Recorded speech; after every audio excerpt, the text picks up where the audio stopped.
And welcome everybody. This is Marziti here with the Bullish Bears. Tonight we're going to do the 2025 updated Intro to Price Analysis and Strategies. And we're going to go ahead and get started. Let me just go ahead and tell you that I got like 30 some odd slides to get through in an hour. I'm going to be humping it to get through some of this. But we can and we will get through it. And heck, if we don't, if there's questions and stuff, then we'll just split it into a two-parter. But we'll make it work as best we can one way or the other. So, let's go ahead and get started here. Following the presentation or around 9 o'clock-ish, whichever comes first, we'll go ahead and do a Q&A session. And feel free if you've got questions. I'm going to encourage you to go ahead and get a paper and pencil. Make some notes as I go through, especially some trading strategies. I'm going to hit them very quickly. And if you see something you want to come back to it and talk more about it at the wrap-up, the Q&A, and all that kind of stuff, we've got plenty of time.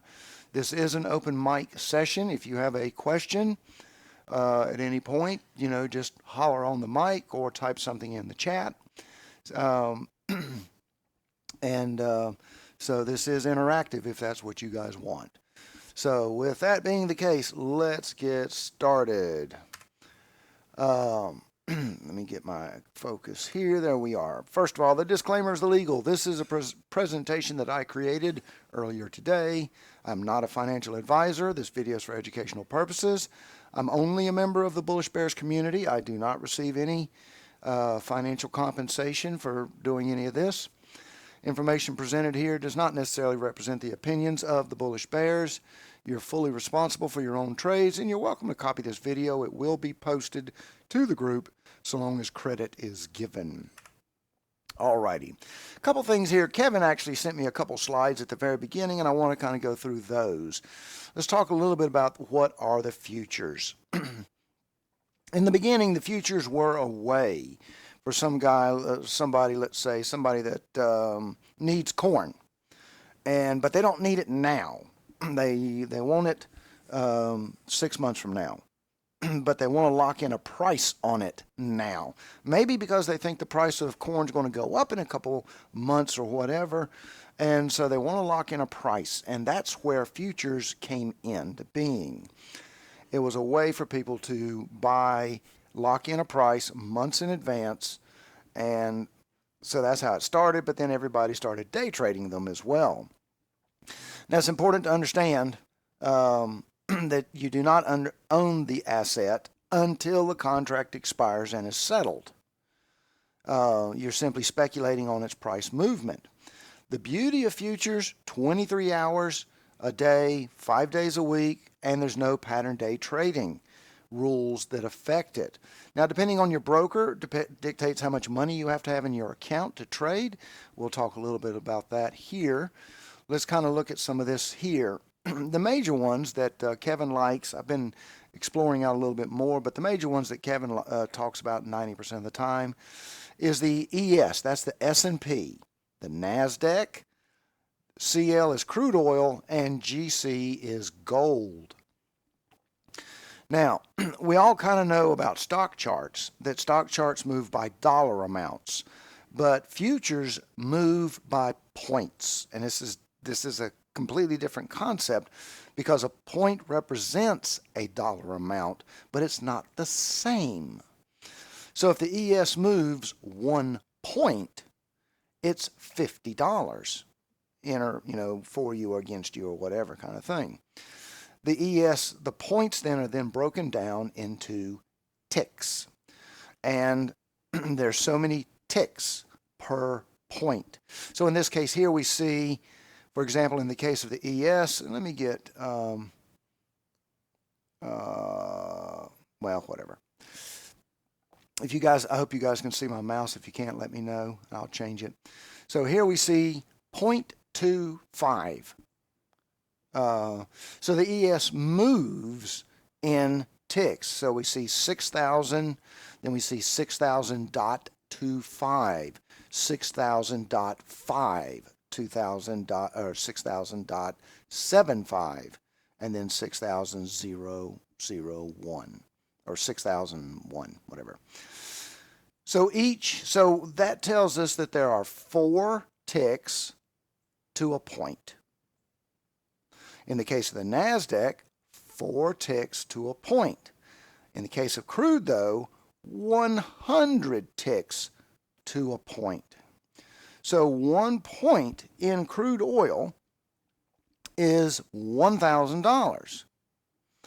Each tick, however, is $10. So if you have a 5-tick move, you made $50 if it's in your favor. Gold, 10 ticks makes up 1 point. 1 point makes up $1. Any questions about how that works real quick? Okay. So next, let me go back here to these minis here. The minis, as you can see, the ES moves 1 point, it's $50, and that may be too much for some of us. So they created what are called the micros. And these, in general, there are exceptions, but in general, a micro is a mini divided by 10. So where before we saw that the ES, 1 point in the ES is $50, notice the symbol, ES. I go to the micros, it's MES for the micro ES, and instead of it being $50, it's 5. Therefore, 1 tick, instead of being $12.50, is $1.25. Now, one of the things that you will notice with your brokers, though, a lot of times the commissions are a little bit, if you bought 10 contracts of the MES, you would essentially have the same thing as an ES, because this is 1/10, so 10 of these would be, 1 ES. However, you do need to realize that your commissions are going to be a little bit higher when you deal with the MES. All right. So, future markets here, we do have, although they are traded 23 hours a day, we do have what we call sessions. We have the New York session, 9:30 to 4 Eastern Time. Sydney, Tokyo, London. Now, if you are West Coast,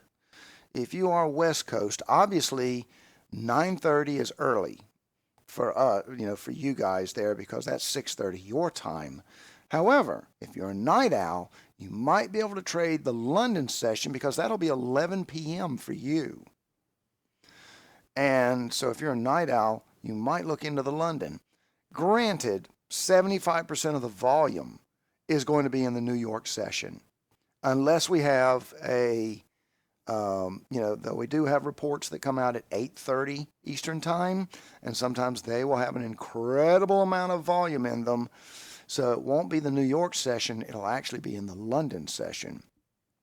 But at any rate, there's not a lot of activity typically in the Sydney and the Tokyo session, but some people do trade them.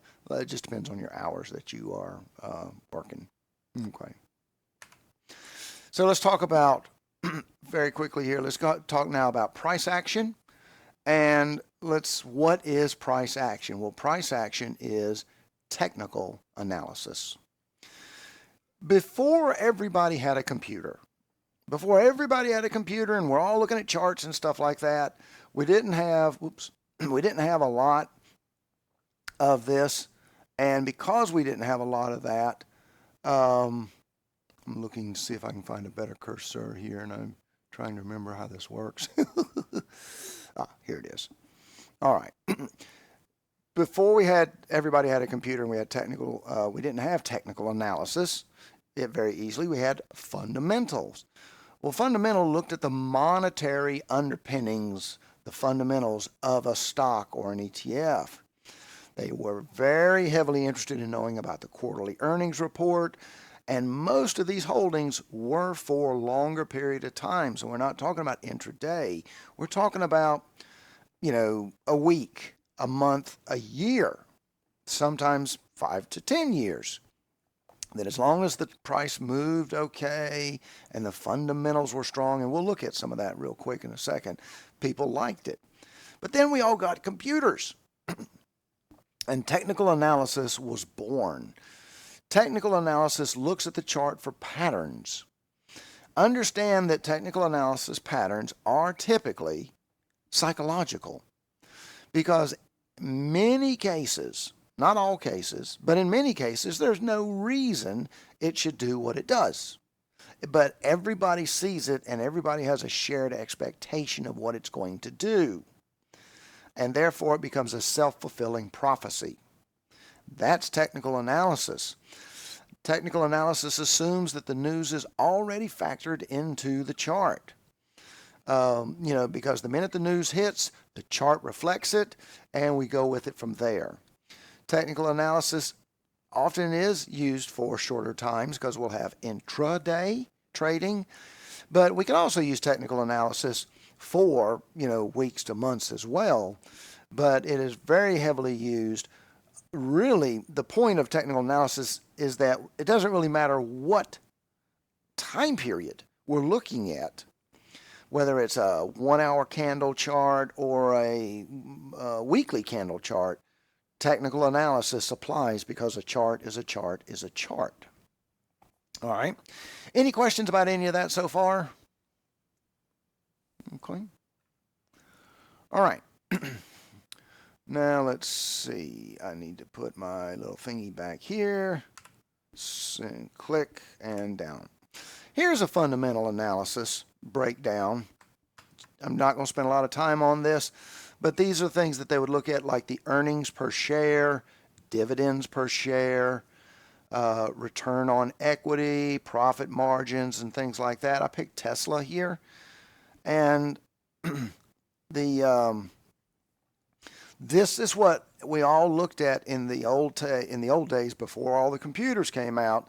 Is we looked to see how they were doing financially. Were they a strong company? And so, is financial analysis dead? No, it is not.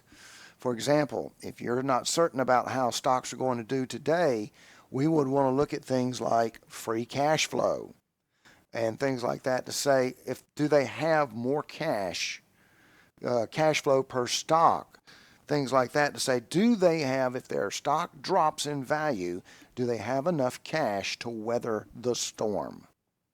Because if they're deep in debt now and then they lose money, we don't want to be part of that. So we can still use a lot of fundamental analysis, but it's not intraday movement. It's for swing trading, position trading, and things like that. This is technical analysis. And, actually, this is just a chart. We're going to apply technical analysis to it. But this is what we start with. We start with all these candles, and we're going to learn to mark it up, maybe use some indicators, different things like that, to kind of give us an idea of what's going on with this and where might our trade be. And we're going to learn some very quick ideas about how do you mark up this chart. And that's kind of the purpose. I'm going to introduce a lot of the terms that you hear the moderators using. They use, they'll say like FVG, fair value gap, and all this kind of different stuff. And you're like, I have no idea what they're talking about. So I'm going to give you a very, very, very quick overview of some of this stuff tonight. And then we'll do some follow-up videos if you guys want to as we zero in. I'm also going to take a minute to talk about, and I want you guys to pay attention to, I'm going to talk about creative people versus technical people. And that's important. Left brain, right brain kind of stuff here. Are you an artsy kind of person or are you an engineering kind of person? That makes a difference on what we're going to do. I'm going to try and point some of that stuff out. You see this big, huge list here? This is all the stuff that I am going to cover tonight. These are all kinds of trading strategies. And I'm going to try and give you some, again, we're going to move through them pretty quick. But This will give you an introduction to some of it. Then in the Q&A, we can go into more of it. And if we need to, it's fine. I'm perfectly happy to do after hours evening streaming sessions. But we're going to go through these kind of quick. If you have a question, jot it down on a piece of paper kind of thing. Certainly you can ask in the chat here. And if it's quick answer, I'll be glad to answer it in the chat. If I think it's going to take, a while to answer it, I may put you off. Nothing personal. But let's just kind of talk about some of this kind of stuff. What I'm trying to do is to introduce you to the terminology and things like that. And I'm also going to talk to you some about like entry points and exit points and things like that. What I want you to kind of ultimately pay attention to, and like I said, this video is going to be recorded. And we'll send it to Kevin. Kevin's going to post it. But ultimately what I want you guys to pay attention to is if I throw something up and I start talking about it, does it resonate with you? Does it work for you? Do you look at it and say, I like that? Okay. Because some things work for some people and others don't for different reasons. We'll talk about some of that as we go. At any rate, here we go.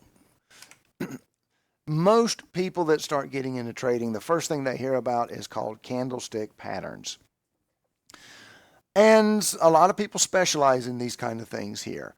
I'm going to be very honest. You got these hammers. We talk about hammers, inverted hammers, also sometimes called a shooting star. We got spinning tops and dojis, piercing lines, and all that kind of stuff. Let me is there anyone here that does not know how to read a candle chart? I mean, as in the open, the close, the high and the low and all that kind of stuff, green candles and red candles. Is there anyone here that does not understand that? Because I'm going to assume that you do, unless you tell me otherwise. Okay. Yeah, I'm just checking the chat. I don't see anything and I haven't heard anything. So, all right, let's move along. So you've got all these different patterns, and there are books on all these kind of patterns. There's only, for most people, now you can specialize in this, and that's fine, but most people are focused on two. The doji. What is the doji? It means it opened. Let's zoom in on that a little bit. It opened right here. It went all the way up. It went all the way down. And then whatever. And it closed at the same price that it opened. Meaning neither side won. It actually was a complete 100% stalemate. That is a candle that represents absolute indecision. It means nobody spent enough money to keep it going in one direction. It did not move, continue, and this is for this candle. We're going to talk more about that in a moment. The next one is the spinning top. The spinning top is much like the doji, but there was a little bit of difference between the open and the close. Nonetheless, the point is that only about a third of this entire candle. You've got about a third in the top wick, about a third in the bottom wick, and about a third in the body of the candle. All right, that's a spinning top. What does it mean? Again, no strength to finalize and move the market in one direction. Very similar to the doji. So for our purposes, we're going to treat these as the same. The Marubozu is simply this. It means that this candle closed within the top 10% of the entire candle. It opened down here, it closed up here, and then the very following candle opened up here, but it closed down there, and that's a reversal pattern. In this particular case, you would go short. If it was black or red first and then green, you would go long. Okay, oops. I didn't mean to do that. Yep, so, okay. So a lot of people start with candles. But again, like I say, I'm interested really in dojis and spinning tops. Then we take a series of candles, 10, 20, 30 of them, whatever, and we create patterns. The more famous ones here is the head and shoulders. Price went up, came back down, went up, higher, came back down. Third time. What does this tell us? This is called an exhaustion pattern. So price, now in order for this to be a head and shoulders, it has to be coming up into it. Has to be coming up. So price is bullish. Choppity chop chop. We got the left shoulder, the head, the right shoulder, exhausted. They couldn't carry it and it failed. Okay. The same thing with the inverted head and shoulders. Price was bearish. And they tried to push it, and exhaustion, they gave up and it flipped. Okay, so these are reversal patterns. There's all kinds of patterns. Matter of fact, let me just show you one pattern. This is today. Do you see it?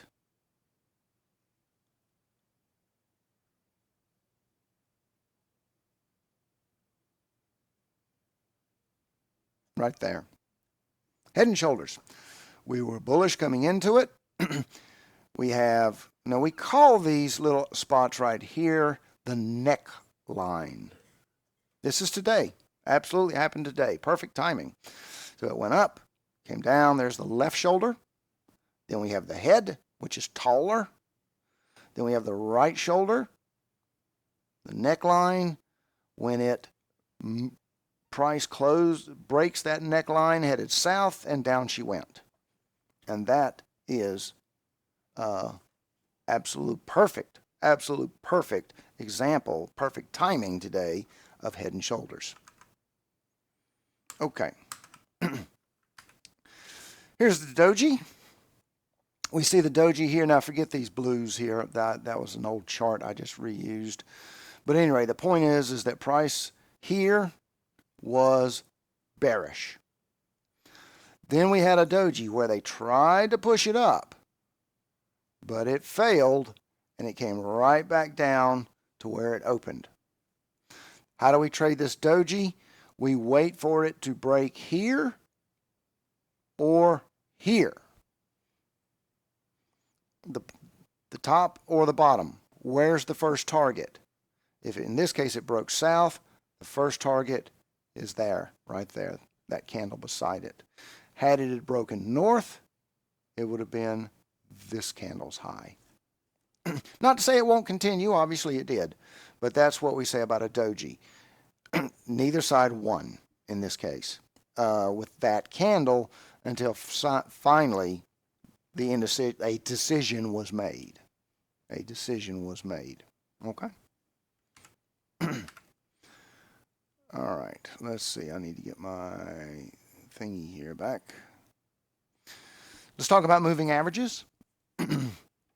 A moving average is simply the average closing price for the X number of periods. In this case here, this green, ooh, golly, that's big. That green is, well, maybe let's go with this line here. That green is the, anyway, it's the 21. Green is the 21 simple moving average. That means that at this time right here, it took the closing price of the previous 21 candles, added them up, divided by 21, and that's where that line goes. That's where that line goes. Now, is there, now the next candle down here is the 50 moving average, and this is the 100 in yellow on this chart. So how do we trade this? Well, notice that the price is staying above this 21. So what do you think we might do right here? It touched it. It pulled back. We might go long with a trade, and but there's many ways to get into this trade. Here's another one right here. What is that right there? It's a spinning top. Do you see the spinning top? Let me zoom in on that. See that spinning top right there? Actually, it's two of them. And so the minute this breaks out right here, you would go long. Your stop. Well, your initial stop goes at the bottom. Golly, let me see if I can change that font size. Where is that? Oh, here it is. So your stop goes at the bottom of the spinning top. So right down in here somewhere. You take the break, you go long, and you ride this thing out, taking profits hopefully along the way until you get to some target that makes sense to you. Obviously, at some point it comes back down and you're out 100%. So hopefully maybe you started with 5 contracts. You saw it come up here. Maybe you took a couple off the board. Maybe you took a couple off the board. Maybe you took a couple off the board. You left one running and it gets stopped out at 0, break even. You know, that's moving averages. But so, you know, you kind of have to decide whether you like the 21, whether you like the 50, maybe you like the 100. And a lot of times you have to go simply through different time frames to find a time frame where price is reacting to the moving averages. You may see it working with the moving averages on the 5-minute chart, the 15-minute chart, the 30, or whatever. It's not going to work perfect every day on every chart. You have to hunt for it sometimes. Okay? All right. Let's see. And delete. Okay. Volume profile. Volume profile is the concept of on any given day. Now, there's multiple ways to do volume profile. It's also called auction market theory, AMT, auction market theory. But the general idea with volume profile is that on any given time period, I'm choosing a daily here on the left. So on the left, I've got the daily candles. And I'm going to zoom in on that. See this heavy yellow line right here? On that day, that was the price where more contracts were traded at that price. Looks like about 6,045. That was the price. Even though the candles finished up here, this was the most favored price right here. More contracts were traded at 6,045-ish than anywhere else. Or maybe 6,020, I should say. I mean, whatever. Y'all know what I mean. So, why do we care about that? Well, people like that price that day. That day, people liked that price. The day before, they liked this price. The day after, you can barely see it, but it's right there, tiny little yellow. The day after, that was the price that they liked. So if these are 3 favorite prices, I'm going to draw a horizontal line, line, and line. This here is this day's price action on the 5-minute chart. So let's take a look at what happened. Market opened around a volume level. Where did it go?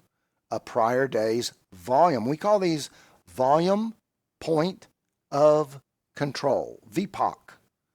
Not to be confused with virgin point of control. That's something different, and that's what Signet talks about. But when we're talking about volume profiling, this is called a volume point of control. This was at one of these earlier days the price that everybody loved. See that? It came to it, then it came to here, and then we didn't have anything marked up here. But you can see how it comes up to this and it hangs out. And then it came up here and it hung out, because that is a price in the most recent couple of days that people really, really liked. Okay? Now, it's important to understand that volume profile makes for targets, not entries. We'll talk more about entries. All right. Now, you can do volume profile on the hour, the 4 hour, the daily. You can do it on pre-market session as a whole from 6 p.m. Eastern when it opens up until 9:30 a.m. when the New York session opens. And you can take all that as one trading session, and that would be, you could do a volume profile on that. You can do it on individual candles. Let's see if I can make this work real quick. Like here, Tradeovate, and oh, well, shoot. Let me get over to this. Oh, actually, I am on it. Okay. Well, that didn't work. There you go. I just grabbed a couple candles, just a couple average candles, no particular thing, but you see this yellow line right here. That's the volume profile for this grouping of candles. Okay? That tells me this was the most favored price during this period of time. Anytime price came around here, more people were willing to buy and sell and trade contracts right here than up here or down here. All right?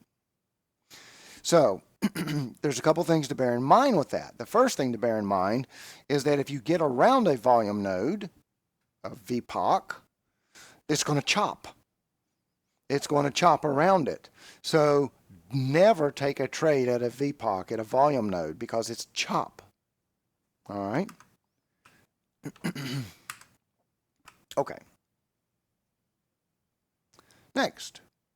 And again, interrupt me if you have any questions as we move along. Take notes, whatever. Pivot points. Pivot points go back many, many, many, many years prior to everyone having a computer. In the early days, well, in the days of trading, before people had computers, and we didn't have technical analysis at the time. So the floor traders, because back then you physically had to go stand on the trading floor at the New York Stock Exchange or wherever, the NASDAQ, to place your orders. Well, the traders there, they wanted some kind of reference numbers. So they literally came up with, and they all agreed upon, these things called pivot points. For example, this white line is the pivot point for this day. How is it calculated? It is the high, the low, and the close. Add them together, divide by 3. It's the average of those 3 things of the previous day. So it's the highest high of the yesterday, the lowest low of yesterday, and the close, end of market of yesterday. Add those up, divide by 3. That's this white line. Then they have other formulas for moving away from this line. So we have pivot point resistance 1. That's a different formula. 2 and 3. Support 1, 2, and 3. Now, you can trade. This can give you an entry and an exit. Take a look. Price immediately plummets. It goes right here. Let's zoom in on that. Now, you can see it stalled here and chopped a little bit. Now, some people went long, some people went short. The people that went short are the ones, obviously, that won this small little trade area right here.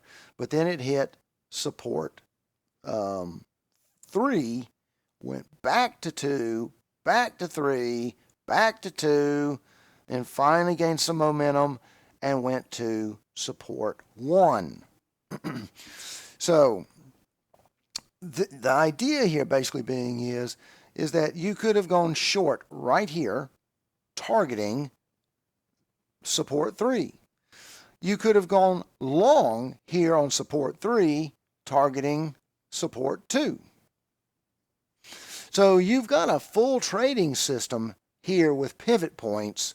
Now, that's not all there is to it, to trading in general. You can't just trade solely off pivot points. We're going to talk about other things that will influence your trade as far as, trying to help you decide on other directions, things like that. Perhaps you might have moving averages, but, think about the moving averages here. What are those moving averages going to look like? They're going to go, where's my little drawing tool? That's what your moving averages are going to look like. Then, over time, they will start to come back up. But it will take, because of this great big drop right here, it's going to make your moving averages plummet. So moving averages in this case, not applicable. Not to say that moving averages are not usable here. There's a perfect moving average right there. Perfect moving average. And you can see what happens right about in here when it broke the moving average and started going down. But at any rate, but these great big moves like this one right here, that will break moving averages. So you have to be aware of that if moving averages are part of your plan with pivot points, you see. Okay. All right. And let's get back to my cursor. But pivot points have been around forever and ever and a year. People still use them methodically. You see how it played out right here. And it's important to understand is it's just old school. It's just old school. There's no reason that a pivot point makes any sense whatsoever, but people still use them because it's just old school. Keep it around. Here's your average daily range. You'll hear Signet talk a lot about this in the morning session. The average daily range is typically the highest high of a day minus the lowest low of the day, that range, and we average it for the prior 21 days. Then so we see here that at the time that I was sampling here, around June 16th, that the ADR, the average daily range for the ES, was around 82 points. That means that if we took the average high minus the average low, it was about 82 points difference. So some people really work with this ADR kind of stuff, and it's fine. It's a perfectly good strategy. You're going to do two things here. Number one, it plots. Let me get my little pencil here. You've got the open. And then you say, well, if the ADR is 82 points, I'm going to go 41 points and 82 points. And then I'm going to go 42 points or 41 points and 82 points. And so we see here that it did, in fact, go to the ADR half, and it stayed there. So how do we use the ADR? We use it as a target, not an entry, a target. A target. Okay? So it's something that some people like to keep track of. Remember, you can mark your charts up with so much junk in there, you'll never be able to make any sense out of it. So you you want to look for the things that make sense to you. Also, it also a lot of times has to do with how long are you willing to be in a trade, too. Some of these play out much slower, like moving averages. All right, you're going to hear this phrase, liquidity grab. This is probably one of the most confusing topics to a lot of people because they don't understand it. All right, let me go here and let me go here. I'm going to start. I want you to pay attention to the high of that wick right there. Okay? What happened here? People went short. I'm doing pretty good here with this drawing thing. People went short. And so they're taking this trade here. They stayed in, maybe they went down to here with it as well. Okay? So they're short. Now, how do you get out of a trade if you're short? You have to buy.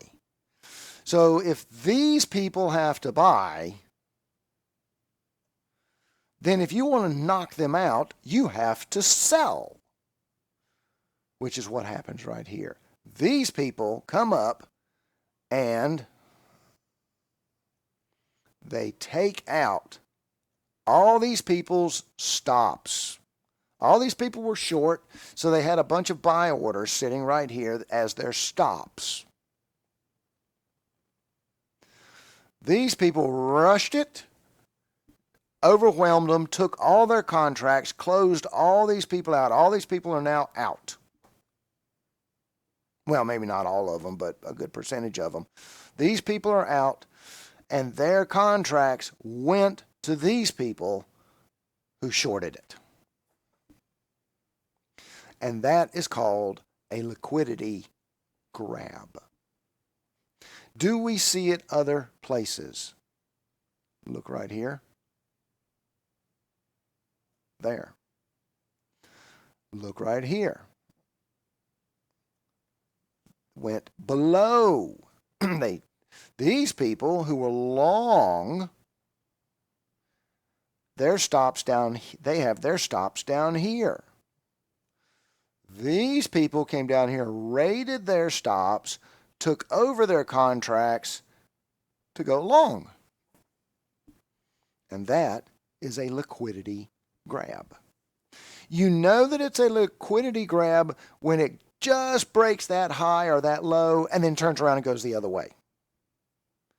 Because they're trying to take over their contracts. That's all they're trying to do. They're trying to raid their contracts for themselves. And that's called a liquidity grab. All right? Any questions about that one? That's the one term that kind of messes people up. Any questions there? Okay. So, you want to always be on the lookout for liquidity grabs. Now, what can we say about liquidity grabs? Well, number one, it's a great entry. It's absolutely great entry point. If you went short right here, when you saw it take this out, whoops, come on.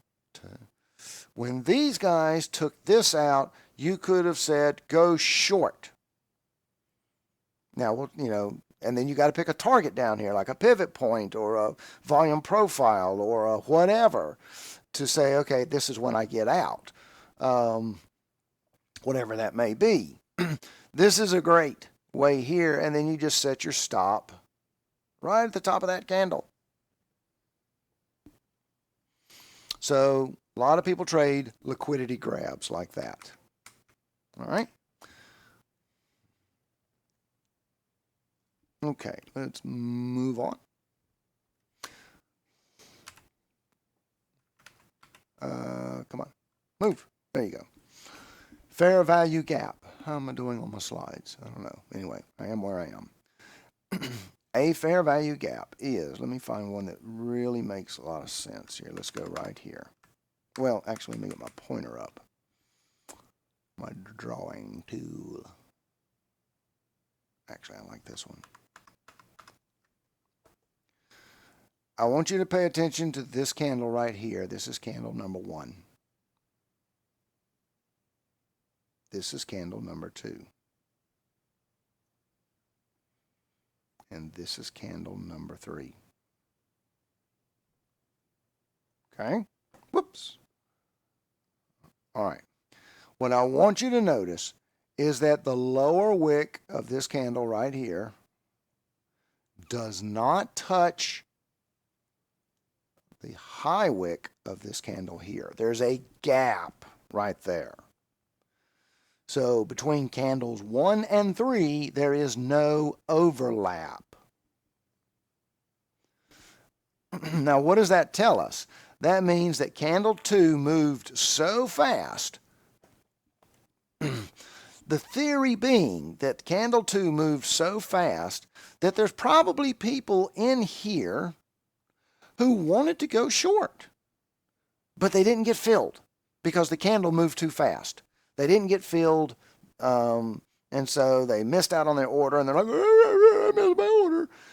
Well, so what happens? The market comes back up and gives them another chance to go short. In this case, that is a fair value gap. Okay? Let's see if we can find one to the positive here. Let me clear all this mess off here. And let's go over here. This is on a different time frame, so it looks like this doesn't look like one, but if I went to a higher time frame or something, it would be there. The study puts it on multiple time frames. But at any rate, okay. Yeah, not a good example there either. Let's go, I'll tell you what. Let's go over here.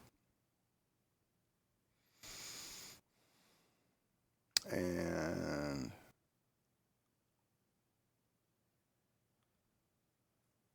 here's one.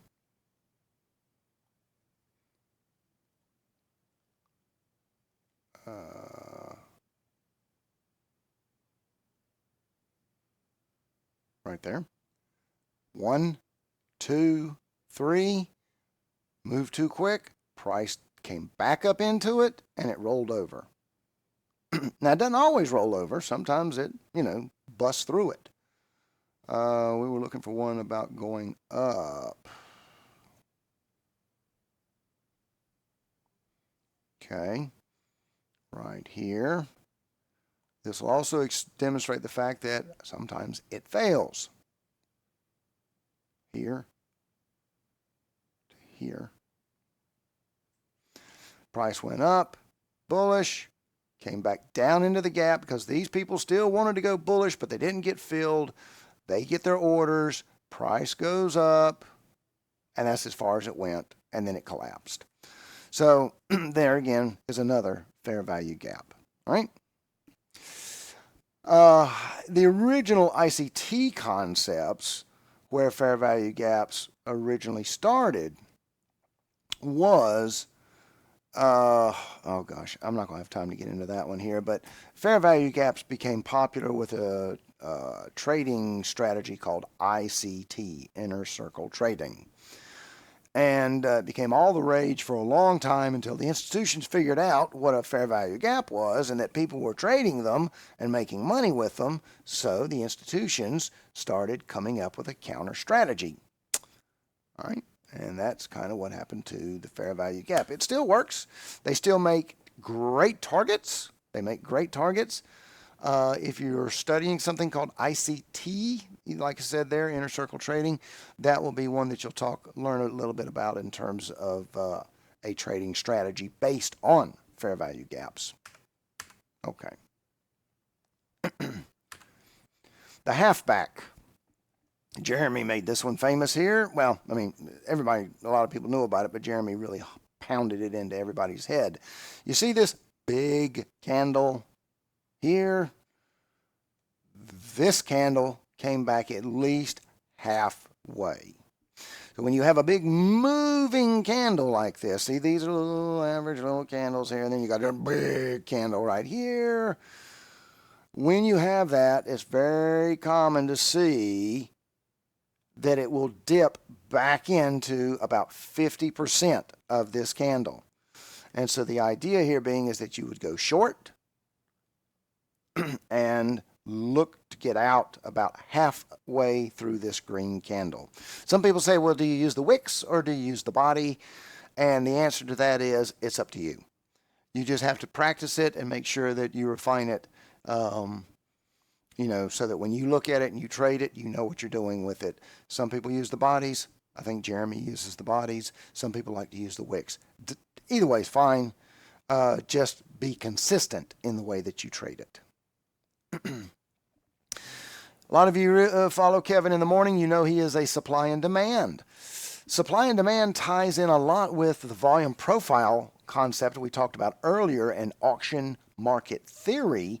And the idea basically being is that while the volume profile talks about a favorite price, the price that everybody loves, supply and demand talks about the prices that people said they don't like it. So here, let's go through this. Price is moving. Oh, yeah, price is moving. And when price got down here, the seller said, I'm not going any lower. No, no, no. We're not going any lower. So what happened? Well, okay, fine. Finally, some people decided they would go ahead and start buying. And it got bought and it got bought until it got up to here, until people said, we're not paying any more. We're not going to pay any more. So the price went back down to these people down here, and these sellers again said, we told you before, we're not willing to go any lower. So the price moves back up to here, where we fight again with these people that are trying to push the price up, but at the same time they kind of said enough is enough, and they're not willing to spend the money to keep pushing it up. All right. So this idea is that, notice here that you've got a sharp little V right here. This was a heavy reaction zone. See this kind of pattern right here? It went up and it got slammed down. It went down and it got pushed back and slammed down over here. See this here? Just stuck its toe into it and just said, forget it, go on down. You know, this is the idea of supply and demand. Now, this is a longer trading strategy. Works very well with Kevin. He enjoys doing it. He makes good money with it. But it is not a 2-minute trade. It is a 20-minute, 30-minute, hour-long trade, whatever it takes to get from point A to point B. Now, that's not to say that you can't have some pivot points or some volume profile lines or something like that. You don't have to wait for it to come all the way back down. You could also say, okay, we just talked about liquidity. What about, let's say that you went short right here. You saw this was where it formed. You went short. You might say, I'm going to get out right here, or get out a lot of my contracts. And that would have been fine. You left money on the table, but okay. You know, you went long here, and you say, well, where do I get out? And some of you have talked about breaker blocks and order blocks. And a breaker or an order block is like this. See this? It went up, pulled back, went up. That's not really a good one. Here. Price is bullish, has a pullback, but resumes the bullish trend. That's an order block. That's my understanding anyway. Kevin's better at that kind of stuff than I am. But at any rate, the point being is if you went long here, you might see right here this little cluster of congestion. Also notice that you're in fair value gaps here, aren't you? So you know, and let's talk about the halfback rule right here. Matter of fact, look what happened. It went halfback, pulled back, but did continue on to a bigger pullback and then continued on. But see that kind of halfback rule right here, right? So there's different ways to set your target. So your entry's down here, your stop is down here. Your target might be the halfback. Your target might be, whatever other ways that you're marking up your chart. All right? How are we doing on time? Ooh, I'm way behind already. Classic support and resistance. It's important to understand about support and resistance is that the more times a line is touched and rejected, or whatever, the stronger it is. So let's start right here. Here's a touch. Here's a touch. Here's a touch. 3 touches. What does that tell us? That's this is sort of like a miniature version of supply and demand. It's the point where people said, I'm not willing to pay anymore. So what happens every time it touches it? Oops. Every time it touches it, it rejects. Well, what about down here on the bottom? This is sort of like a miniature demand area. Here, here, sort of kind of here. Pushed at it, but ultimately rejected here, here, and here. So you could say, okay, go long here. Now, a little bit bigger stop than we're used to, but okay. And it did threaten to take us out, but ultimately it did make it all the way back up. So supply and demand and support and resistance have a lot in common. It's just support and resistance is tiny. Okay.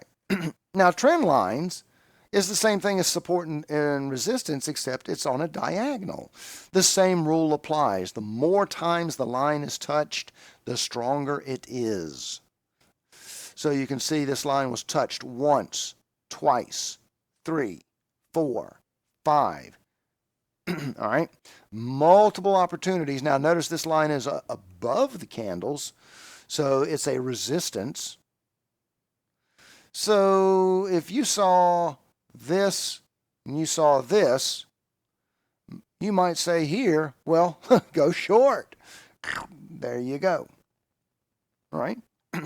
So trend lines are just support and resistance lines like anything else, except they're on a diagonal. Linear regression and standard deviation.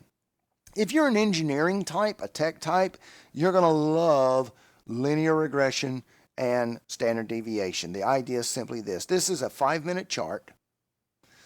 This line is a 60 periods, the sampling period of what is the average price for the previous 60 candles. Doesn't matter if it's on the 5-minute, the 1-minute, the 30-minute, the, whatever.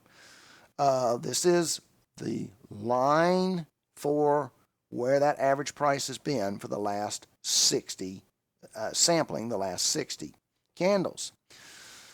This is 1 standard deviation above, 2, and 3. 1 below, 2 below, 3 below. We understand that price moves roughly, for you statistics nerds, I'm putting the word roughly, 70% of the time, price stays within 1 deviation. Now, bear in mind, though, that this is actually 2 deviations wide, because this is 1 deviation up, 1 deviation down. So, but it does stay in this belt 70% of the time. And if you count the candles, you'll see that that's the case. But other times we'll see that it'll come out here to 2 deviations or 3. The idea with this strategy simply is, look at the ping pong effect here. Red, cross the center, red, cross the center, red, cross the center, reddish, got close, and so on. We're trading towards the mean or the opposite side. However, with this kind of trade, so here, go long. Now, question, go short? No. Why not? Because the trend is bullish. So we're only going to take the pullbacks, right? Because think, look, if you go short here, at that time this line was maybe right here, but by the time your trade completes, this line is cutting off your profits because it's getting higher. What you want is to say, this is bullish, I get in on the pullback, my stop is down here. It could go down to here, in which case I stop out, but okay, but if this goes, first target is the linear regression. Second target, the opposing color. The same color on the other side. So if it hits green down here, my longest target over here is going to be green. If it hits blue, my longest target over there is going to be blue. However, you need to take contracts and profit along the way, or move your stop up underneath you. Okay? Bollinger Bands. Bollinger Bands is something that's a lot more complicated than a lot of people realize, but very simply, it's harder to trade. That's the point. This is a 20 moving average. That's all the center line is a 20 period moving average, and this is one deviation above and below. Okay? A lot of people like to trade Bollinger Bands with the concept of when you get extended out, you come back to the middle. Get extended, you come back to the middle. The problem is called a reversion to mean. If you're tech, you understand mean means average. Okay, but the problem is this thing can stay pushing at these bands for a long period of time until it decides to roll over. So if you were to say, oh, I hit the bands, go short. Wait, no, stopped out. Right? So you have to use Bollinger Bands with other forms of technical analysis to give you an idea of where to get in. Okay. The box, yeah, I definitely know I'm running over. The box trade, we've talked about this before on other videos here, but the idea is this. Notice this candle's high. Notice that this candle's high took out quite a few highs.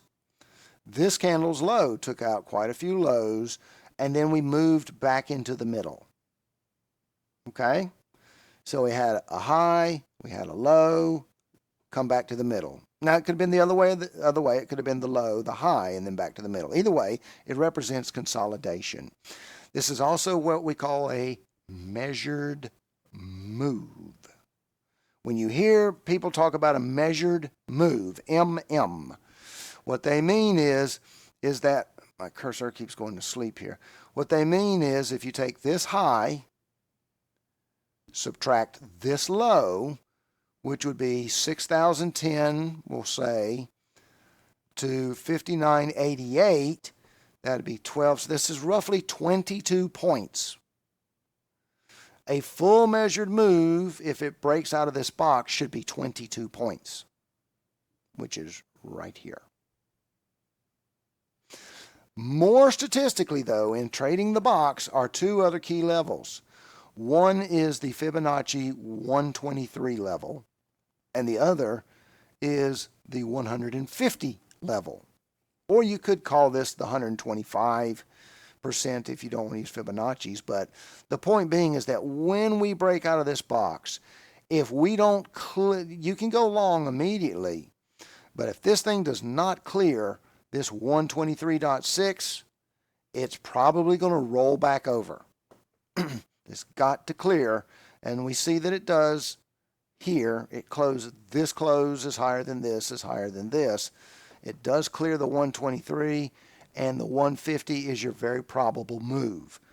If you leave a runner going, an extra contract, set it break even, then you can go for the 100% move. All right? That's called a measured move. It's also called a box. Fibonacci levels, just a way to measure things. The way to measure the measured move is just the numbers are different. I'll leave that because we're last one here I want to show you as we're winding. This is our last strategy. And this is something Jeremy made famous called fan lines. And I got to kind of zoom in here to show you what happens here. I'm going to start with this green line. I plotted from here to here. And I plotted a line. Then on the red, I plotted here. Notice there's a little U right here. It put in a momentary low. So that low to this low, and I plotted that line. Okay? And then I drew a line that is roughly halfway between these two lines. So it's important to remember that right here is where I cut off my chart. This is where I didn't mark anything past this. So where did price go? So this was the last point that I marked. Price went to that half mark. Price went to this line. Price rolled over and crashed to that line. And we call these fan levels. Now, they're targets. They're not necessarily, you can try them for entries. Like this could have been an entry here. These could have been, you could have tried a short here. Well, wait a minute. This is whatever. You could have said, I'll go short here, but you would have taken quite a bit of heat until it rolled back over. There are more targets than they are entries. Okay. So, but they work. It's amazing, absolutely amazing how well these lines work. And notice my halfway line, if I go back here, look right there. Price was already chopping. These are lines that the algos know about. Trend lines, fan lines, support and resistance, all these kind of things. The algos know about them. And you can see how they all work. Now, they don't always work. So here's a very famous expression that I like to make. All strategies work sometimes, but no strategy works all the time. The key is to learn to take small losses and get bigger wins. Here's just a 9-panel of all the different, the exact same chart, but with different, here's got moving averages, pivot point, ADR, which didn't work today. Here's a volume profile. Here's a fair value gap. You can barely see it, but we nibbled into that fair value gap and rolled over. Okay. Supply and demand didn't work on this time. Here's your standard deviation. Ping, pong, ping, pong, ping. Okay. This is just a blank chart. Well, it's got a Fibonacci. The prior day's midpoint is what this is. This is the prior day's midpoint. And then here's a chart that is the standard deviation plus the white is a pivot point plus a fair value gap. And notice what happens here. We dug into this fair value gap. We rolled up. We hit the pivot point, rejected, down to this standard deviation line, rejected that, went to this standard deviation line, went to the second deviation line, rejected, came back in, hit the pivot point, went back up into the fair value gap, came back to the pivot point. You see what I'm saying? I hope you guys are seeing that. You want to kind of, you're going to pick one or two strategies, but you've got to use things in context as well. So here's a chart right here, and I would ask you, what do you see? Now take about 10 seconds, and what I want you to do is just say, well, what do I see?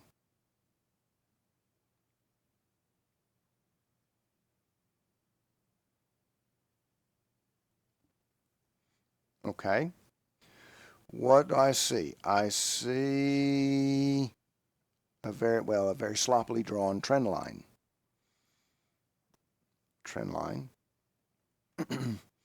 We call that a broadening formation also because you can kind of see it's like a megaphone. It's opening up. I see a fair value gap right here.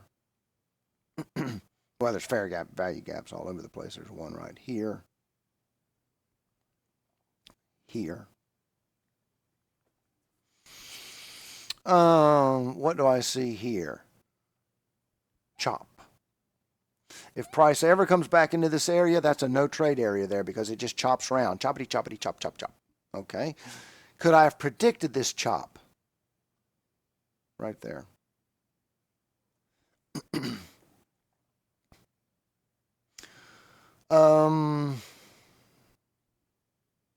Yeah, this was today's chart. I just picked it. I didn't pick it because it was good or bad.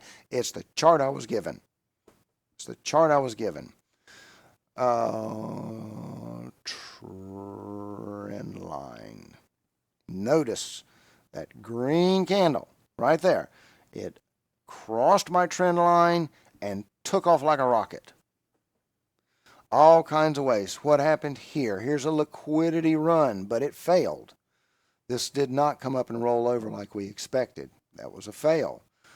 Here's a liquidity run from this guy that did play out, grab, run. Here's a liquidity run from this guy, grab, ran. Not much, but it did. Here's a liquidity grab of this guy, grab, run. So there's all kinds of different things you can see in this table. All kinds of different things that we can see in this table, all right?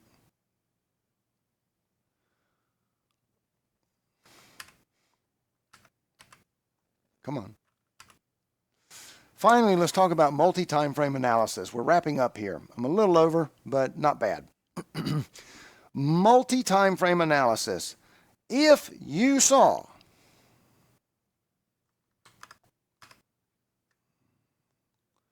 if this is all you saw, what do you think? If we're doing standard deviation, which I've got here, if you were right, if you're right in, you see this pullback to red or green, you'd say, bullish, go long, go long. Really? Are you sure? That's the 5-minute. This is the 15-minute. Which direction is the 15-minute linear regression? Bearish. So you can take that 5-minute for a scalp, but would you say, well, maybe. I mean, you got to remember, this is that 5-minute portion right there. All this trend right here is this right here. Now, could this 15 be turning to go flat and then bullish? Well, it could. It could. But until it does that, I've got to be mindful. I'm not saying I won't take that trade. I may take that trade bullish. Very well, I might actually take it. There's 5 to 10 points in here. It's a good trade, possibly. But this chart is telling me, well, on the 15-minute, we are bearish. However, on the 1-hour chart, we're bullish. So you say, now, wait a minute. What are you supposed to do in these situations? What you're looking for is to, in a perfect world, you look at least 3 time zones and you're looking for them to come into alignment, bullish, bullish, and bullish. That's perfect. Well, that's not going to happen a lot of times. Here we see we've got an oddball.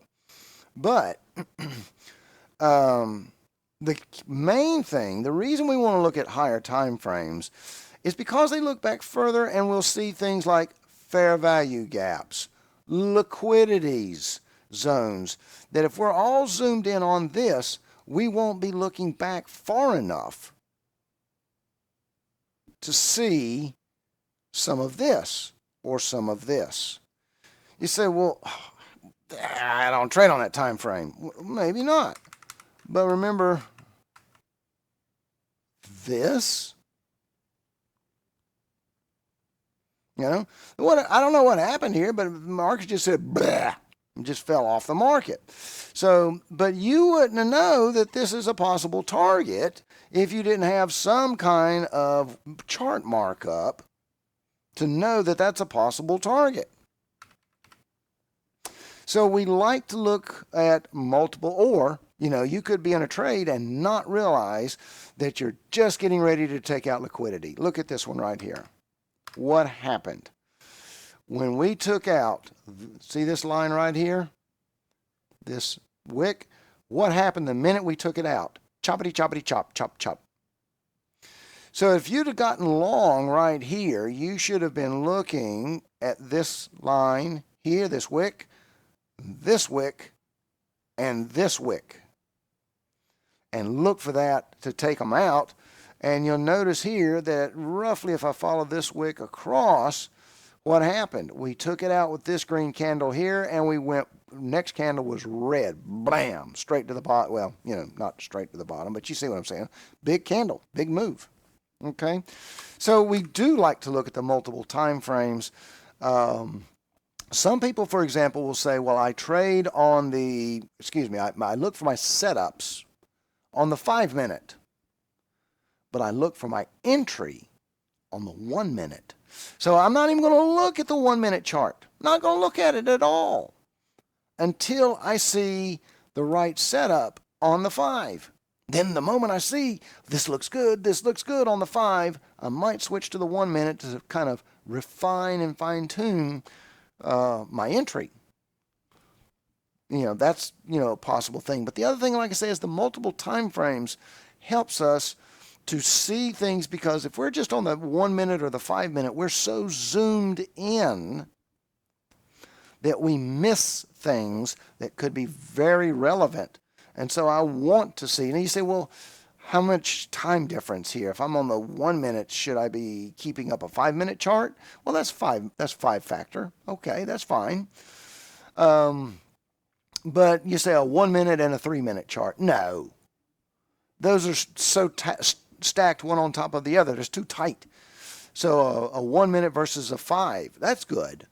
A 5 minute versus a 30, well, that's a multiple of 6, 5 times 6. That's good. Kind of thing.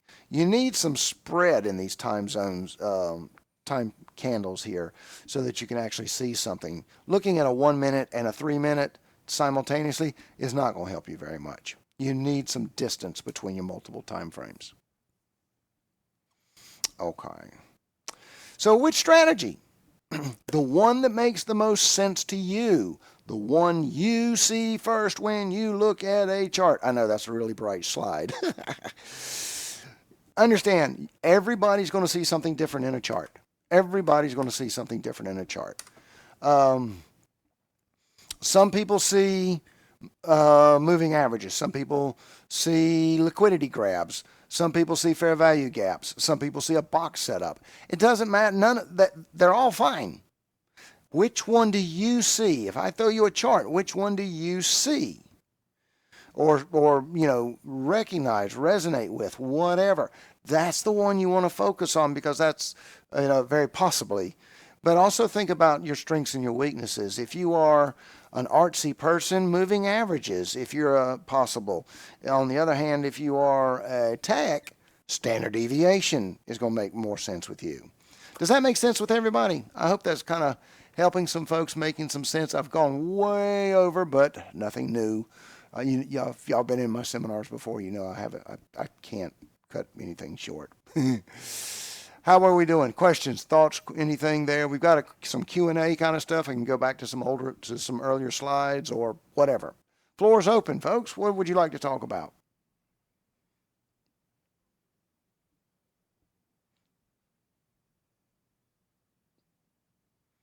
All right. Well, I know that was a massive amount tonight. That was a massive amount of stuff. We're going to post this video. This was a push through, I know. But I hope my objective here was to kind of help you guys understand terminology so that you know what the mods are talking about, but at the same time give you a very quick exposure to some of the other stuff. And I want to take us, I see some folks are typing, so I'll wait for that out. But while that's also going, look here in the webinars. Thank you. Appreciate the compliment there. If you go back about a year, you'll see that I've got some videos here. Let me go back. We're over here in webinars, long-term holdings. Trade-O-Vate. Are you using Trade-O-Vate? Here's Thinkorswim settings. Trading the wheel, long-term holdings. Fanning the fire and ice. That's got some sort of like supply and demand plus Jeremy's fans. Lines are in it. What's the difference between stocks, options, and futures? Two-parter. And then here is a four-parter on last year's intro to price action. These are 4 one-hour segments. We did this all tonight in about an hour and 20 minutes, but I take a little bit more time going through. There's lots of stuff in here that you can get, especially if you're brand new to futures or trading in general. Make sure to watch this stocks, options, and futures. Those of you, a lot of people are talking about options, and I'm going to tell you, if you don't understand price action, the stuff like we covered tonight, stay out of options. 100% stay out of options, because if you don't understand price actions, you will lose in options. I can almost guarantee that 100%. Signet and I got, when we first got started, when we got started, like I say, at the options were the craze, and everybody said, yeah, you got to do options. Well, we didn't know anything about price action because nobody said anything about price action. So Signet got to it, understood it faster than I did. I can promise you, my first year of trading options, I lost my ass. And I didn't understand why, because I didn't understand price action. If you don't understand price action, options make no sense. Well, they won't work for you, long-term strategy kind of thing. Price action can be used with options, can be used with stocks, can be used with futures, can be used with Forex, all these kind of things. Price action is trading the chart and what's in front of you.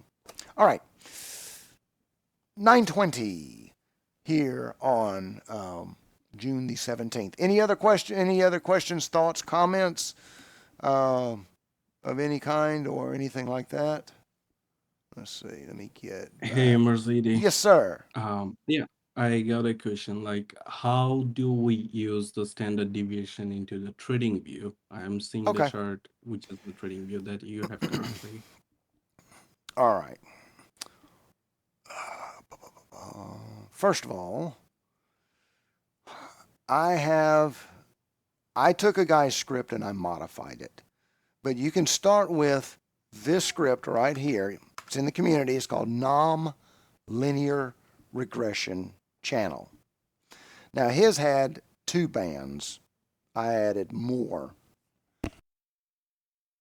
But let's kind of go into it and take a look at what it says.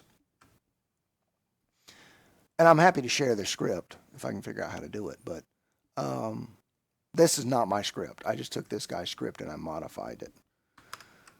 I use a 60 period. This is totally subjective. This is up to you. 60 period look back, and the reason that is that there's 60 minutes if I'm on the minute chart in an hour. If I'm on the 5-minute chart, 60 is a good multiple for that. If I'm on the 15, it's a number that makes sense on all different time frames. So I use 60. That's just me. Band 1 is a half deviation. Band 2 is 1 deviation. Notice I use a red, green, blue, because it. Then I go straight to a 2 and then a 3. So all I'm doing is I'm assigning a color and I'm telling it where is it. But I like 60. When Jeremy was messing with this, he picked 390 because there was 390 minutes in a trading New York trading session or something like that. Fine, worked for him.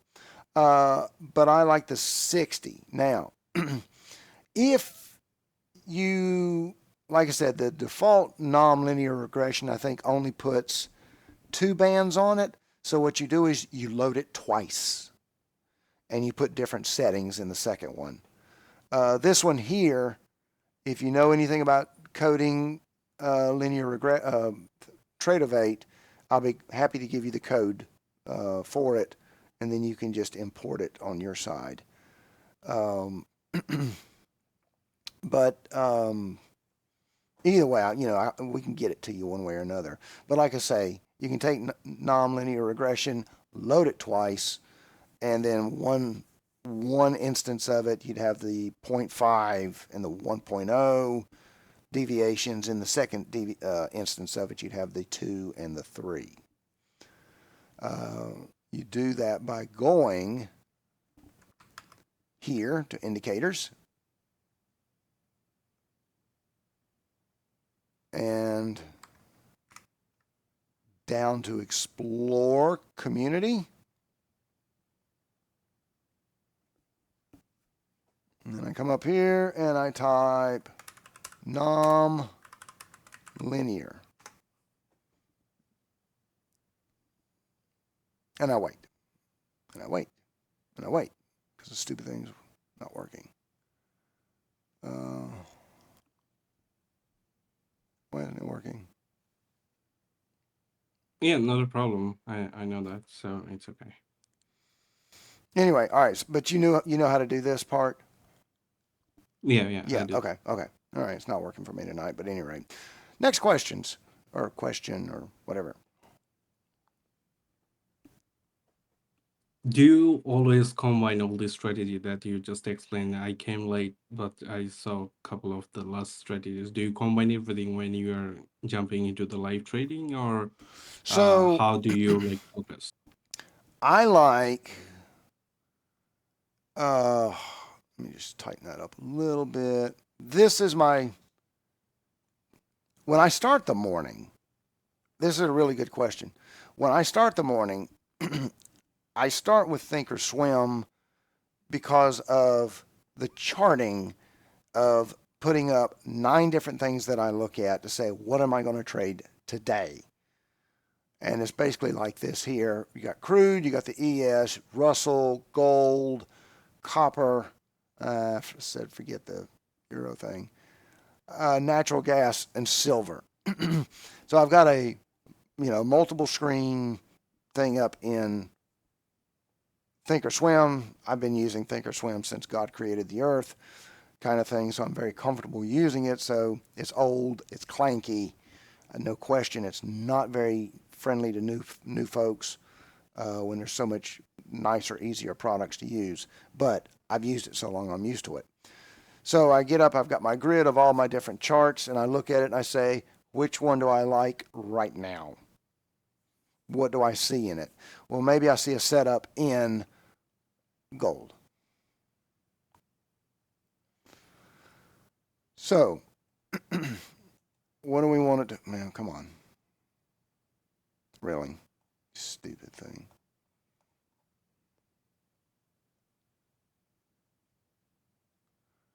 Oh, come on.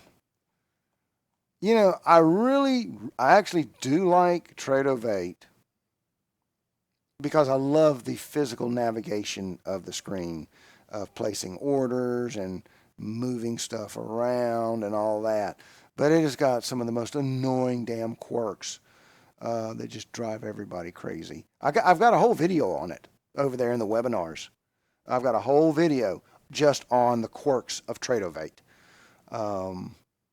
That stuff that just drive me nuts. At any rate, so let's say I'm coming here to gold, and what I'm going to do is I'm going to start on the 15-minute time frame.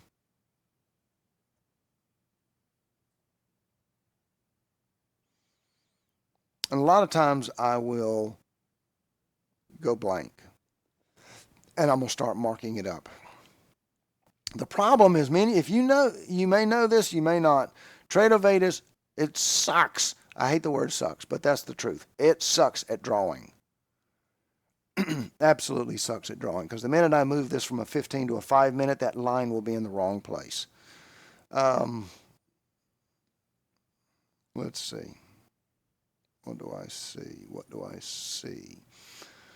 Let's come in here. We've got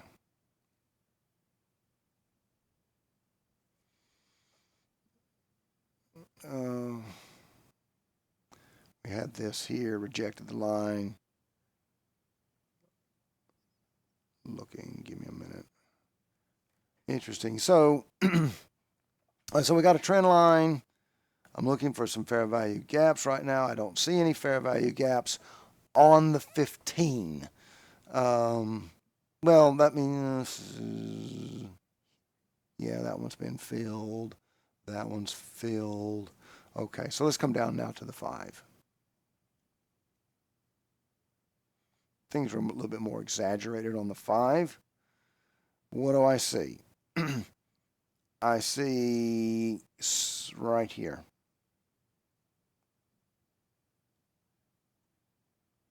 sort of.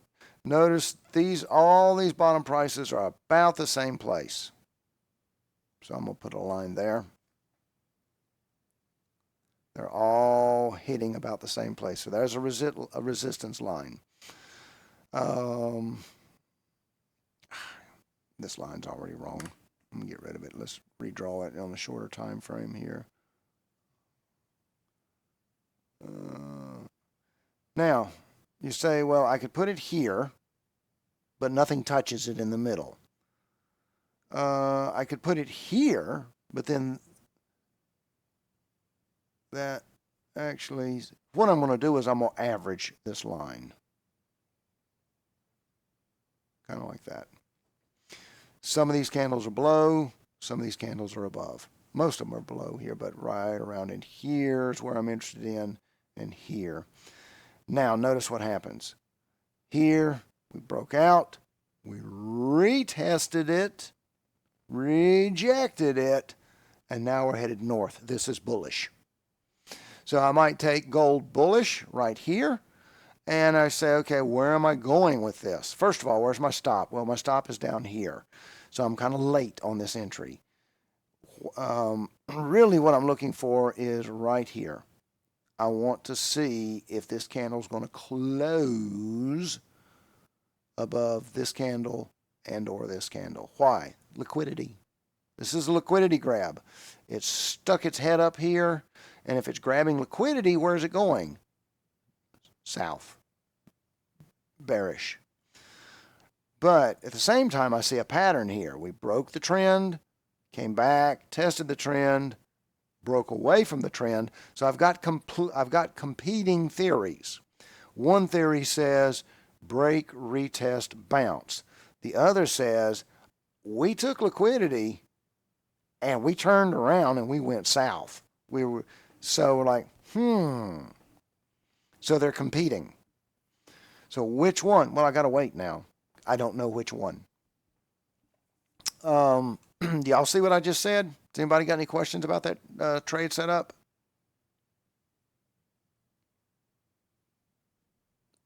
No, so far all good. Yeah, it makes sense, definitely. So let's just take this line right here. See? Right there, liquidity grab. That tiny one tick. That was a liquidity grab. They grabbed all their, so what are these contracts? These people went short. So if we did a liquidity grab here, that's because they want to take their short contracts and go short. But again, I'm also a conflicting pattern. So I say I got to wait. Now, at the same time, this is also another interesting idea. What do I mean? I mean that there is possibly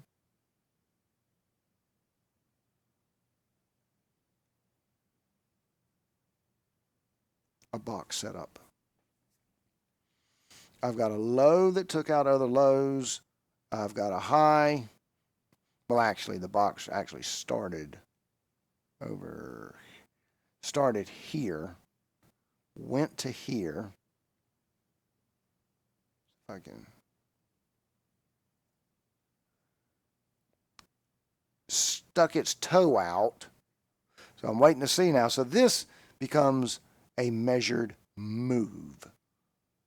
I can also do that. Oops. With a Fibonacci tool.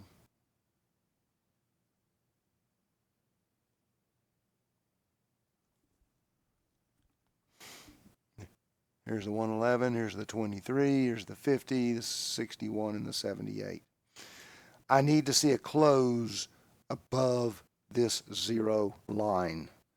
Now, if this goes back in here and wanders in here, then I expand my box that this becomes my new high.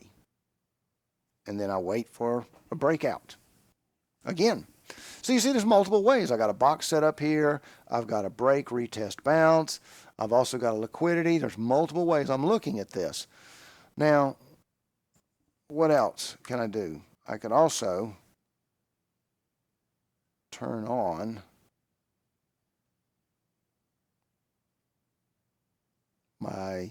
This purple line is VWAP.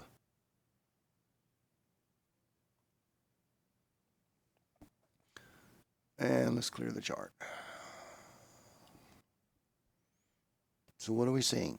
Kind of flat, but bearish. So we just checked it off of red. Notice that we're going green, which is 2 deviations, to only 1 deviation on the other side. What does that tell us? Bearish, right? We're not gaining traction to the north. So where do I think this line's going? Well, I've missed this entry. But I think, it's coming down here somewhere. You could use indicators like RSI to help give you some confluence ideas on that, or MACD. This white line's the pivot point. Notice we're chopping on it. Chop, chop, chop, chop, chop, chop, chop on the pivot point.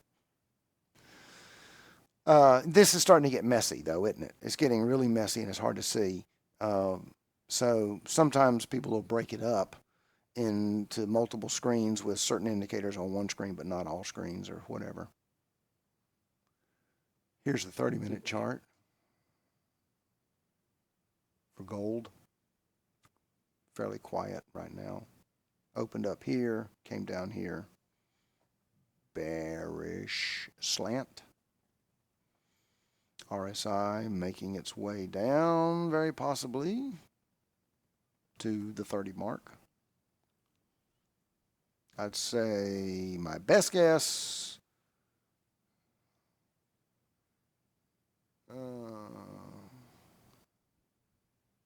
liquidity. Until the breakout, we can say anything at this moment in gold. It just range bound a lot. That's right.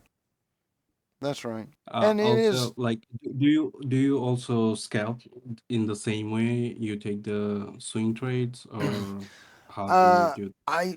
Now, me personally, I found my best strategy for me. I like I like these standard deviation channels and linear regression because I'm technical. It took me years to figure that out. Like I said, I first got into options, didn't know what I was doing, lost my ass. Then I started figuring out a few things here and there and so on. But the main thing to understand is that you have to find a system that makes sense to you, whether it's Bollinger Bands or moving averages or supply and demand or Jeremy's fan lines. It doesn't matter. You have to look at all of them and say, I like that one best. That one makes the most sense to me. And then work on fine-tuning it. Work on making that one work. Because until then, you'd be amazed. See, I can't do supply and demand. I'm not that patient. I'm very impatient. Kevin can do it. He's patient. I'm not. Supply and demand drove me insane when I tried to learn that. I can't do it. But he can. So it's not for me. Now, that doesn't mean it's bad or right or wrong. It means it's not right for me. But it's perfect for him. Okay? I like standard deviation. It's clear, concise. Use that in conjunction. What do I see right here? We hit VWAP. We hit the red band. We also took liquidity. If I was paying attention to this trade, I would have been short immediately right here. Target. First one's the pivot point, then red, then green. Depends on how many contracts you got.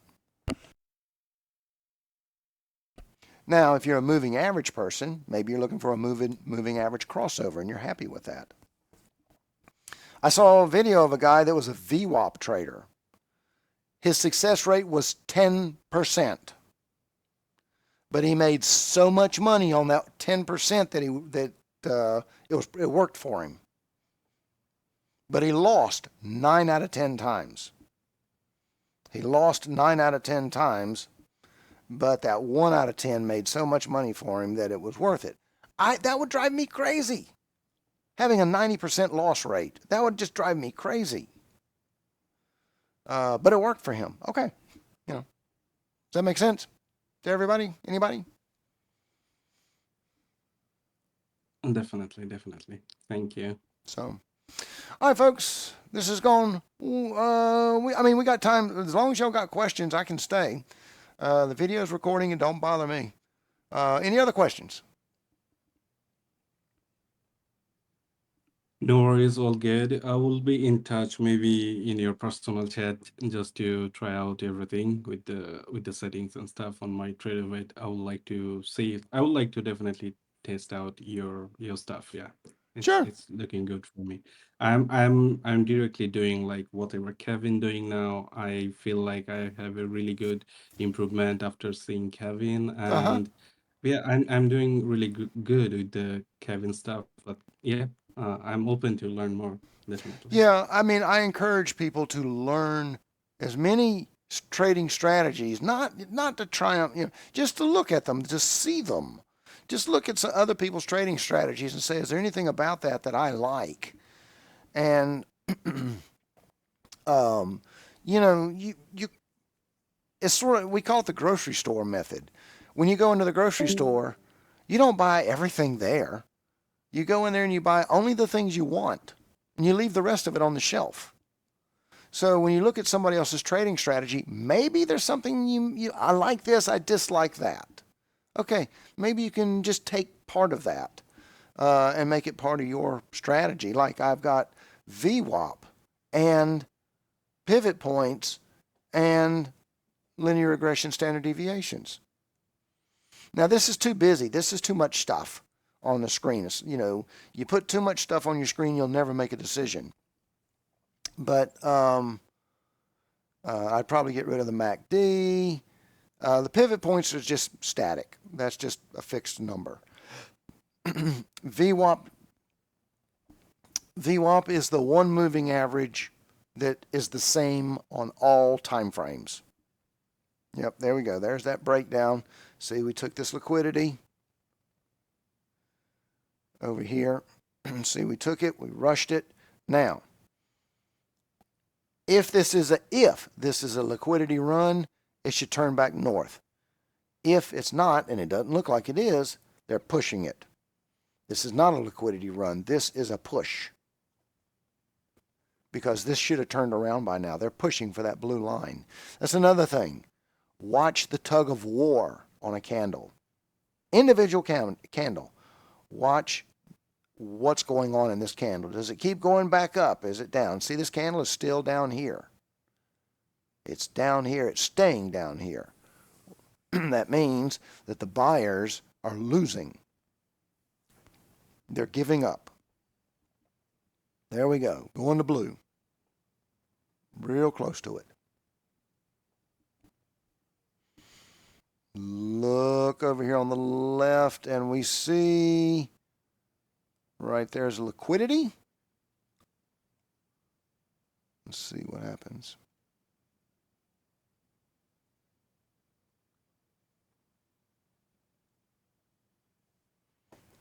There it is. Let's see if they can make it. It's that candle right there.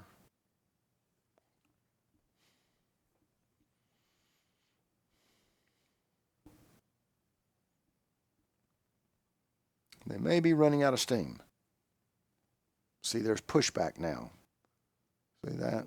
Pushback. They're not making the same progress. So yeah, you watch the tug of war in a candle. That tells you a lot. What I'm seeing right now is exhaustion.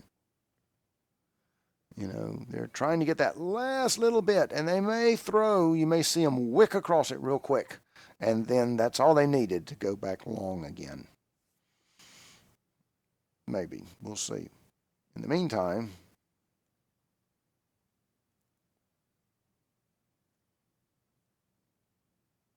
what did I just draw? A fair value gap. Okay. Target. All right, I'm gonna wind this down then. Folks, enjoyed doing this tonight. Oh, there it goes. All right, there it goes. As soon as I looked away, there was my liquidity grab. I can take that off the screen now. So yeah, if anybody's got any questions, you're more than welcome to send me a message.